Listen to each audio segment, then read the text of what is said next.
Okay, let's unpack this. We're doing a deep dive into what happens when you work directly, hands-on, with educators for 2 full years to try and transform how they use data. Right. This was the Data Academies. We were with these school improvement teams, or SITs, in schools that had the biggest achievement gaps. And this wasn't just a one-off workshop. It was one full day, every single month, for 2 years. And it's so important to understand the context we were walking into. These educators weren't, blank slates. They had already been through a ton of professional development. Development that was pushing this Yeah. this demographics determine destiny idea. Exactly. They've been to the workshops, the ones that focus on why certain kids supposedly can't learn. And some of those details are just wild. The source material mentions the poverty workshop, Oh, yes. which taught that low-income students have different speech registers, different values, and this is one that always gets me, they hang their paintings too high on the wall. And don't forget the one about boys just not being good learners in a classroom setting. That was another popular one. So that's the mindset when you walk in the door. That is absolutely the mindset. And it explains everything that came next. When we started, these teams had, and I mean this literally, 0 measurable objective. Which makes perfect sense, right? Why would you set a measurable goal to improve algebra scores if you've been taught the real problem is how a kid's family hangs their art? You wouldn't. If the barrier is some fixed cultural thing, then no school intervention is going to matter. Your job is just to manage the inevitable. So your first task wasn't even about data. It was philosophical. It was about breaking through that belief system before we could even open a spreadsheet. So you walk in, you're facing this philosophical barrier. But what about just the basics, the operational stuff? What was missing on day one? The gaps were just staggering on every level. Operationally, educators had basically no idea what their own school's data profile even looked like. They didn't know their own numbers. They didn't. And maybe even more shocking, they didn't know what support services already existed in their own building. Wait, what? Like, the reading specialist and the school counselor didn't know about each other. They knew of each other, but staff had completely different ideas about who those services were for. It was all anecdotal. There was no system. So just total confusion. Total confusion.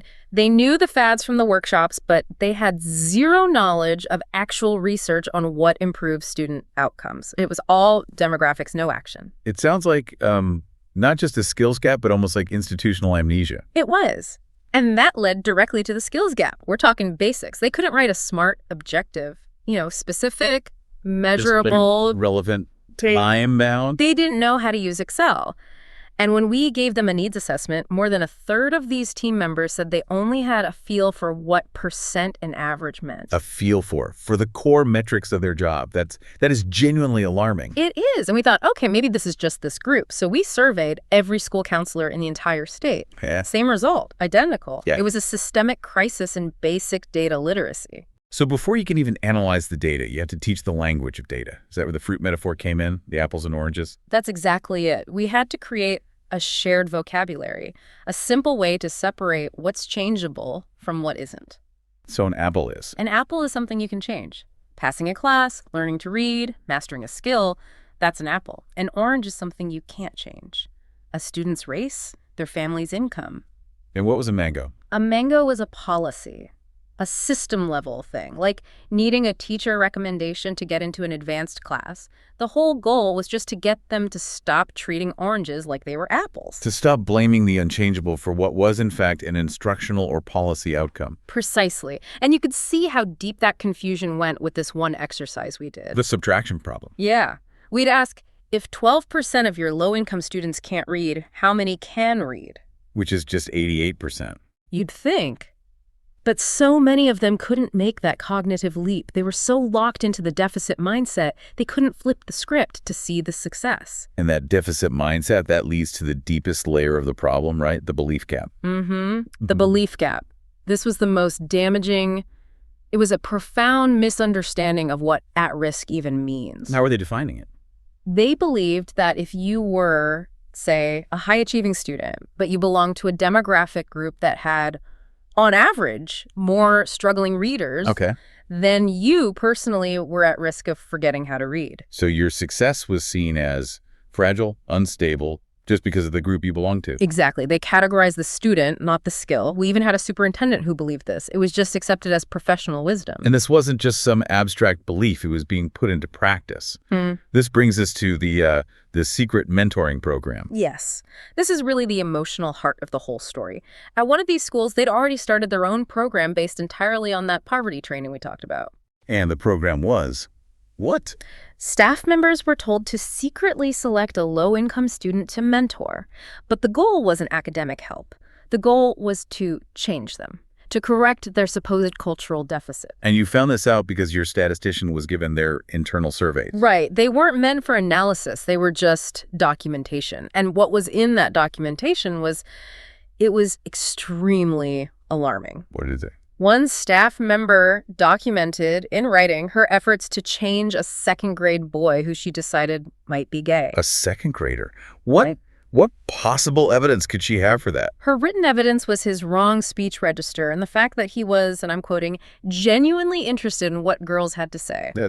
I'm at a loss for words. And she documented that she was actively trying to teach him to act more like her idea of a straight boy. And there are other examples. Yes.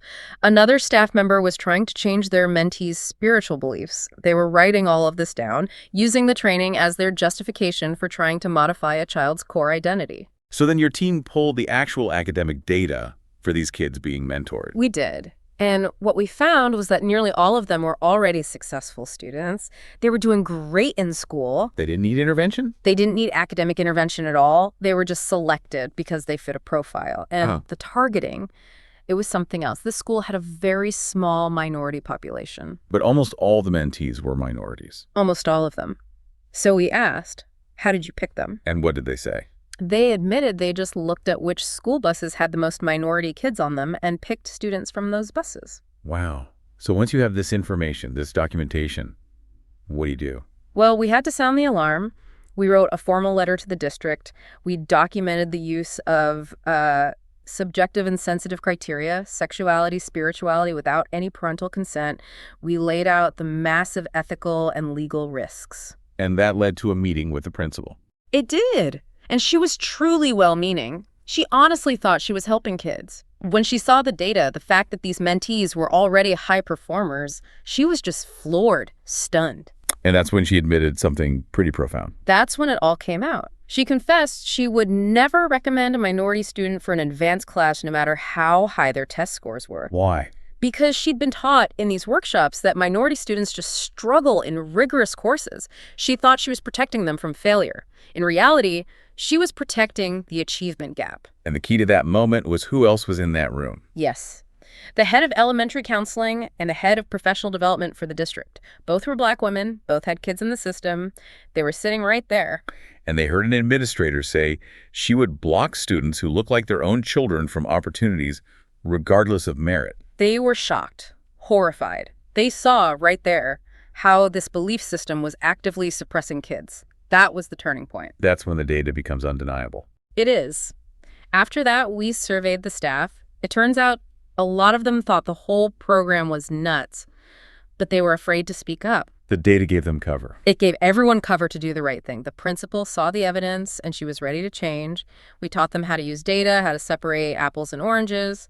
And the follow-up to that story is pretty incredible. It is. The second year, the same teacher who had been trying to change that little second-grade boy came up to me, and she just said, "You must have thought we were crazy." She got it. That's a powerful story of redemption. It really shows how facts can change minds. And this started to scale, right? The algebra story at Wake Forest Rollsville is a great example. Yeah, so we showed the principal there the state's predictive data, EVAAS. It basically looks at a student's test history to predict how they'll do in a harder class. It's a predictive tool, not a grade. Right. So the first year, she looks at this data that says dozens of her kids are ready for 8th grade algebra. How many does she move up? Just one. One single gifted student. She was still stuck in the old way of thinking. But after a year in the Data Academy, learning to trust the data over her gut, She moved up 50 kids the next year. 50. And they all succeeded. That's an incredible shift. And you also saw huge gains just from, from basic organization, the 11% reading bump. That school was a classic example. They had no master list for reading services. It was all on paper in different filing The cabinets. total mess. A total mess. So when we finally got it all into one spreadsheet, we found students being pulled for the same service twice by two different people. So they were missing class twice. Missing class twice. We found kids who were great readers still getting remedial help just by cleaning up the list and aligning the services. No new money, no new programs. Reading achievement went up by 11%. 11%, just from getting organized. It shows how much potential is just sitting there buried. And this isn't ancient history. We saw a version of this just recently, the angel scale. The angel scale, right. We were working with a nonprofit, asking a district for their predictive data. The assistant principal proudly hands us a spreadsheet. It has teacher ratings for students on a scale from 1, which was angel, to 4, which was OMG. And he thought that was the predictive data. He thought that was EVAs. He just heard prediction metric and assumed his teacher's subjective ratings were it. What did the real data show? The real EVS report showed 97 students who were predicted to succeed in advanced math, sitting in standard or remedial classes. 97 kids who were completely invisible to their own system. Totally invisible. We got a small group of 25 of them moved up. They thrived. They won robotics competitions, went to Duke programs. The data was right. The potential was always there.